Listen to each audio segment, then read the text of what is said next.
¿Qué tal, mis hermanos? Buen día. Pues les saludo en este lunes, ya 1 de noviembre, en el que ayer iniciamos la semana 31 de tiempo ordinario y arrancamos en este lunes con una fiesta importante también para nosotros, que es la fiesta de Todos los Santos. Meditaremos un poco brevemente acerca de esta fiesta, pero vayamos a las lecturas porque son también muy profundas y tienen que ver con esta fiesta. La primera lectura es del libro del Apocalipsis, capítulo 7, versículos de 2 al 4 y del 9 al 14. En la segunda lectura vemos la primera carta de San Juan, capítulo 3, versículos del 1 al 3, y el Evangelio de Mateo, capítulo 5, versículos del 1 al 12. Si se fijan, las tres lecturas pues no tienen que ver con las lecturas que hemos estado meditando entre semana, que son la carta de San Pablo a los Romanos y el Evangelio de Marcos. Hoy, por esta fiesta, pues son estas lecturas las que nos corresponde meditar. En la primera, ¿se acuerdan que hace poco veíamos que una persona le pregunta a Jesús, ¿es verdad que son pocos los que se van a salvar? Ahorita algo vamos a meditar al respecto. Este libro del Apocalipsis es muy simbólico, tiene muchos símbolos y a veces por eso la gente dice que es muy difícil de entender. Fíjense, desde que empieza el pasaje de hoy, dice: yo, Juan, vi un ángel que venía del oriente. Recuerden que el sol sale por el oriente y se mete por el poniente. Entonces el sol sale por el oriente, el sol llega a nosotros a través del oriente y el sol para nosotros es Cristo. Cristo es el sol que ilumina nuestras vidas. Esto es importante por lo que dice, traía consigo el sello de Dios. Ahorita vamos a ver ese sello. Y dice después que había 4 ángeles encargados de hacer el mal, de hacer daño a la tierra. Y el 4 es un número que indica totalidad. Y en este caso, pues habla de los 4 puntos cardinales, hacer daño a la totalidad de la tierra. Pero luego dice que ese ángel que salía del oriente les dice: no hagas daño a la tierra, ni al mar, ni a los árboles, hasta que terminemos de marcar con el sello en la frente de los servidores de Dios. A mí me recuerda esto el bautismo. En el bautismo, antes de pasar a la pila, antes de iniciar el rito, se recibe a las personas en la puerta y se hace un breve rito ahí, en los que incluye marcar al niño. El sacerdote o el diácono marca con la frente, con el dedo la señal de la cruz en la frente del niño y pide a los papás y padrinos que hagan lo mismo.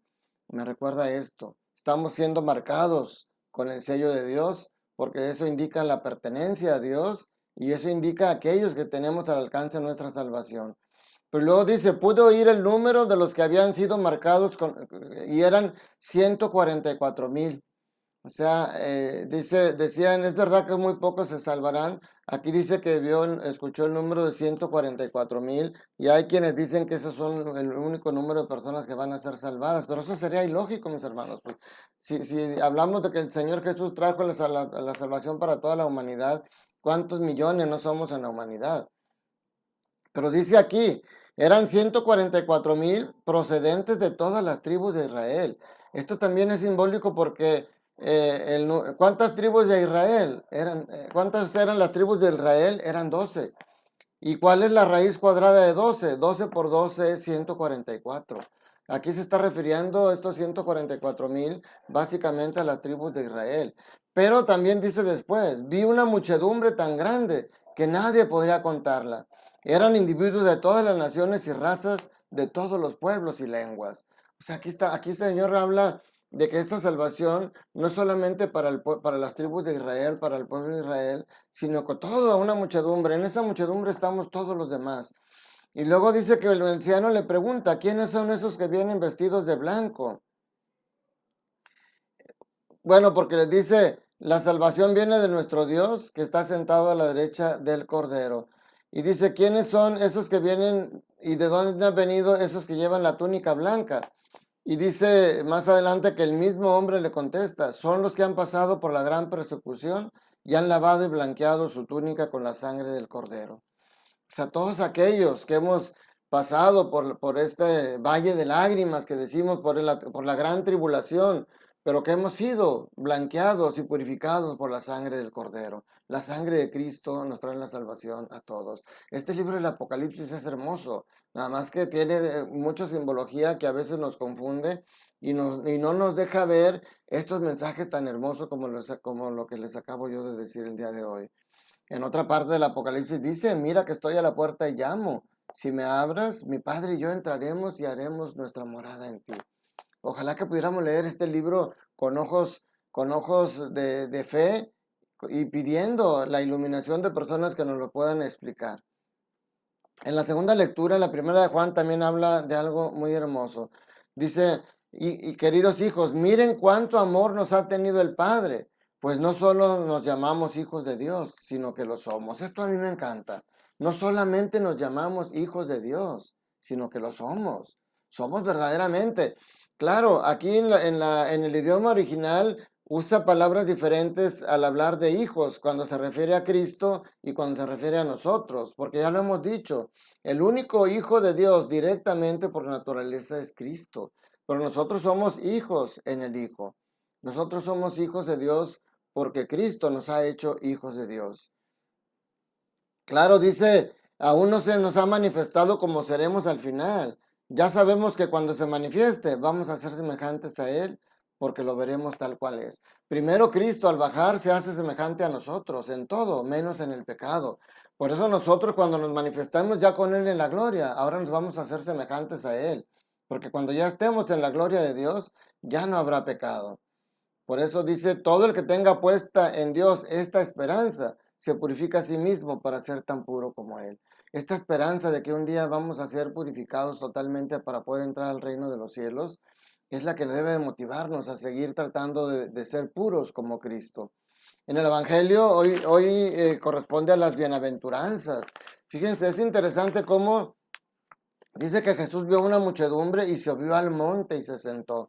Esto del monte es importante porque para los judíos en el monte es cuando recibieron las tablas de la ley. Subir al monte, es subir al encuentro con Dios. Y Jesús sube al monte para estar en alto y de ahí poder hablarles a esta muchedumbre. Y dice, enseguida comenzó a enseñarles, hablándoles así, y les empieza a hablar de las bienaventuranzas. Dichosos los pobres de espíritus, porque de ellos es el reino de Dios. Fíjense, cada bienaventuranza está dicho de la siguiente manera. La primera bienaventuranza va dirigido a los pobres de espíritu. La segunda, a aquellas personas que lloran. La tercera, a los que sufren. La cuarta, a los hombres, a los que tienen hambre y sed de justicia. La quinta, a los misericordiosos. La sexta, a los limpios de corazón. La séptima, a los que trabajan por la paz. Y la octava, que menciona hoy Mateo, es a los perseguidos por causa de mi palabra. Estos son los bienaventurados. Pero dice, los pobres de espíritu, porque de ellos, fíjense, no es casualidad. En la primera dice, dichosos los pobres de espíritu, porque de ellos es el reino de los cielos. Y luego dice al final, dichosos los perseguidos por causa de la justicia, porque de ellos es el reino de los cielos. Engloba la totalidad de la bienaventuranza para todos nosotros. Dice, bienaventurados los que lloran, porque serán consolados. Los que sufren, porque heredarán la tierra. Los que tienen hambre y sed de justicia, porque serán saciados. Los misericordiosos, porque recibirán misericordia. Los limpios de corazón, porque verán a Dios. Es lo que decía la primera lectura del Apocalipsis. Dice, los que trabajan por la paz, porque serán llamados hijos de Dios. Dios es el príncipe de la paz, es el rey que nos trae la paz a nosotros. Y dice, los perseguidos por causa de la justicia, porque verán a Dios. La justicia es la santidad. Entonces, mis hermanos, la santidad es para todos. Tenemos que quitarnos esa idea que los santos solamente son los que están en los altares y que los santos solamente es la perfección. Porque precisamente hoy que es Día de Todos los Santos, hablamos de la comunión de los santos que nosotros los católicos creemos. Que los santos del cielo están en comunión con los que caminamos en la santidad o por la santidad aquí en la tierra. Solo Dios es santo, claro, es el único que es santo por naturaleza. Nosotros somos santos porque Dios es el que nos hace santos a través de su Santo Espíritu. Cuando en la misa vamos a empezar la parte de la consagración, en la plegaria eucarística, dice: Santo eres en verdad, Señor, fuente de toda santidad. La fuente de toda santidad es Dios, la fuente de toda santidad es Cristo, pero Él trae esa santidad hacia nosotros. Dios nos envía a Jesús para que esa santidad esté al alcance de nosotros a través de Cristo Jesús. Y una señal de la santidad es la alegría. Una persona que anda siempre de mal humor no puede caminar a la santidad. Una persona que siempre se anda amargado, que siempre anda peleándose con odio con los demás, no puede caminar a la santidad. La santidad la podemos vivir desde ahorita en cualquier momento. Por ejemplo, los casados vivimos la santidad en el amor a nuestra esposa, en el amor y el respeto a nuestros hijos, en el cuidado y en el cariño que les damos a ellos. Si yo engaño a mi esposa, si soy infiel, no estoy caminando en la santidad. Si yo maltrato a mis hijos, si yo malgasto, si como mujer malgastas el dinero que te da tu esposo para tus hijos, no estás caminando en la santidad. Pero vivir la santidad en el matrimonio es vivir en el amor, vivir en el respeto, vivir en la caridad. En el trabajo tú vives la santidad cuando trabajas con honradez. Cuando tú te prestas a hacer tranzas, cuando tú te prestas a hacer fraudes para tú ganar dinero, no estás caminando en la santidad, estás caminando en tu destrucción. Pero si tú trabajas con respeto a tus superiores, a los demás, a tus subordinados, a tus compañeros de trabajo, si trabajan en equipo, si se respetan, si buscan la paz entre ustedes, están trabajando por su santidad. En nuestra comunidad, si tú esa santidad que vives en tu matrimonio y en tu familia, la vives respetando a tus vecinos, ayudándolos en sus necesidades, trabajando por la paz y por la concordia en tu colonia, entonces estás trabajando por la paz, por la santidad. Santo no es aquel que no peca, porque entonces nadie. Y si decimos que solamente los santos, fíjense, es diferente decir que solamente los santos están en el cielo, a decir que solamente los santos pueden entrar al cielo. Porque si entendemos la santidad como esa perfección, nadie podrá entrar al cielo. Pero yo pongo siempre el ejemplo de la cruz. Estaban dos criminales junto a Jesús y uno de ellos, Jesús le dijo: hoy estarás conmigo en el paraíso. Él, siendo pecador, entró al cielo, porque Cristo es quien abre las puertas del cielo. No somos nosotros que las ganamos con nuestra santidad. Nosotros trabajamos en la santidad para poder entrar de la mejor manera, pero Cristo es el que decide quién entra y quién sale. Cristo es el que decide si esa santidad realmente es una santidad salida del corazón y del amor de Dios, y es una santidad trabajada en la santidad con nuestros hermanos. Porque a veces somos hipócritas y somos barberos y andamos hasta con Dios dándole alabanza cuando nuestra vida es una porquería. Entonces, los santos que están en el cielo se unen el día de hoy, en este día de todos los santos, con los santos que estamos aquí en la tierra luchando y trabajando. Una vez nos decía un sacerdote en una plática para renovar la credencial de ministros, decía: el santo es aquel que está luchando en contra del pecado. Es aquel que cae en el pecado y se reconcilia y se levanta. Ese es el santo, ese es el santo de hoy. No, el santo de hoy no es un santo de perfección, porque volvemos a lo mismo, tendríamos que ser repetitivos porque es una realidad.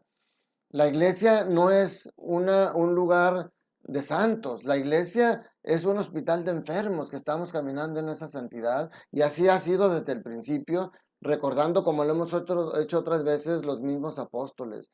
Hubo un traidor, hubo alguien que negó, hubo alguien que quería destruir Sodoma y Gomorra, hubo unos que tenían la soberbia de querer estar sentados a la derecha y a la izquierda.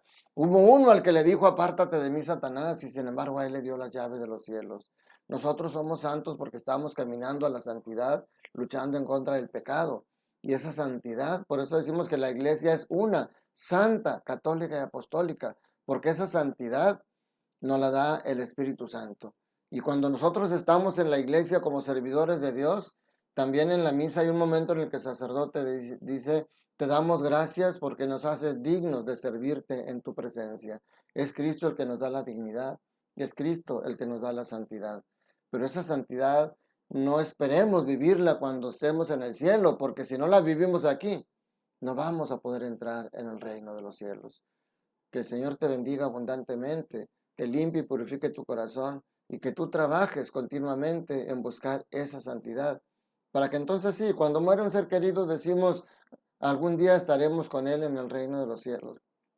Esa es una gran verdad, pero para eso tenemos que trabajarnos. Esfuércense por pasar por la puerta angosta, porque ancho es el camino que lleva a la perdición.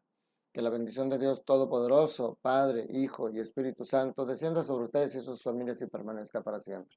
Les mando un fuerte abrazo. Cuídense mucho, que estén bien. Les deseo todo bien en el Señor.